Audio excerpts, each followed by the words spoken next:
Mummy ఇంత పెద్ద బేషన్లు పెట్టుకొని ఏం చేస్తున్నావు?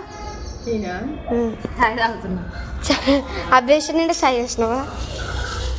నిమ్మకాయ పచ్చడి పెడతానికి ఉప్పు పసుపు కలిపిన కానీ పసుపు అయితే సరిపోలేదు. పసుపు తీసుకోవడానికి డాడీ వెళ్ళినాడు. ఇంకా పసుపు వచ్చినాక కలిపి డబ్బా అయితే కడిగి పెట్టిన. ఇక ఆ డబ్బా మంచిగా చాయ్ తాకుండా చెట్లు చూసుకుంటే కందికాయలు బొచ్చడి వేసినాయి. ఇక బాగుంది. అప్పుడే వచ్చిన పసుపు తెచ్చినవా?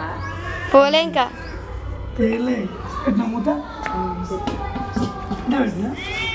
నేను పసుపు కలపాలి. పసుపు పసుపు. ఓకే ఫ్రెండ్స్, చూడండి ఎంత బాగున్నాయో అసలు. ఒక్క గింజ కూడా లేదు కనీసానికల్లా.